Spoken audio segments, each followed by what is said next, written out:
አንቺም በሃይማኖትሽ እኔም በሃይማኖቴ የሚባል ጉዳይ በጋብቻ ላይ ፈጽሞ አይሰራም። ሰላም እግዚአብሔር ከሁላችሁ ጋር ይሁን። እንደሰማችሁት ባለፈው በሰራሁት ቪዲዮ ላይ በተላለፈው መልእክት መሰረት ብዙ ኦርቶዶክሳውያን ወንድም እህቶቼ በኮሜንቱ ላይ አስተያየት መስጫው ላይና በውስጥ መስመር ብዙ ጥያቄዎችን አንስታችኋል። ከዛ ጥያቄዎች መካከል እጮኛዬ ወይም ጓደኛዬ ሌላ እምነት ተከታይ ነው፣ ሙስሊም ነው፣ ፕሮቴስታንት ናት የሚሉ ፕሮቴስታንት ነው ሙስሊም ነው የሚሉ ጥያቄዎችን አንስታችኋል እና እንዴት ይሻላል የሚል ጉዳይ ነው። የሚሻለው ሁለት ነገር ነው። በእጮኝነት ያላችሁ ገና ጉዳዩ ጋብቻ ስላልተፈጸመ እጮኝነት ስለሆነ ገና ጓደኝነት ስለሆነ ያላችሁ አማራጭ የመጀመሪያው አማራጭ እናንተ በሃይማኖት በርትታችሁ ወደ ሃይማኖታችሁ ያንን የሌላ እምነት ተከታይ ሰው አምኖ ተምሮ ማምጣት ከቻላችሁ ራሳችሁ አስተምራችሁ ካልሆነም የሚያስተምሩ የቤተክርስቲያን መምህራን ጋር ወስዳችሁ አስተምራችሁ አጥምቃችሁ ብታመጡ አንድም ነፍስ ማትረፍ ነው፣ ሁለትም ደግሞ የህይወት አጋሪ ብላችሁ ያሰባችሁትን ሰው ማምጣት ነው።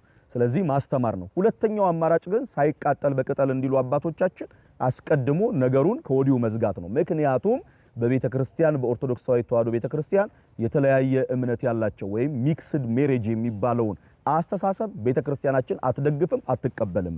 አቋሟ ይሄ ነው። ወይ አስተምራችሁ ማስጠመቅ ነው ወይም ጓደኝነታችሁን ከወዲሁ ማቋረጥ ነው። ነገር ግን ጋብቻ መስረታችሁ በተለያየ አይነት ሁኔታ ወይ ጋብቻ ከመሰረታችሁ በኋላ የሃይማኖት መለያየት ከመጣ ወይም ደግሞ ሳታውቁ ልብ ሳትሉ ጋብቻ መስረታችሁ የምትኖሩ ሐዋርያው እንደተናገረ የማታምን ሚስት ያለችው ቢኖር ምን ታውቃለህ እሷ ባንተ ትቀደሳለችና አትተዋት ብሎ ስለሚል እርሷን መተው ተቋሙን ማፍረስ ልጆችን ደግሞ መበተንም ጭምር ስለሚሆን በተቻለ ሁኔታ እናንተ በጋብቻ ውስጥ ያላችሁ ኦርቶዶክሳውያን እናንተ በሃይማኖታችሁ በኦርቶዶክሳዊነታችሁ እጅግ በጣም በርትታችሁ ያንን ሰው በእናንተ ብርታት በእናንተ ማንነት ገፍታችሁ ጎትታችሁ እንድታመጡት እንድታስተምሩት እናንተ በርቱ። ነገሩ መፍረስ ሳይሆን ወደ አንድ የምትሆኑበትን ጉዳይ በእናንተ ብርታትና በእናንተ ሃይማኖታዊ ጥብዓት ላይ የተመሰረተ ይሆናል ማለት ነው።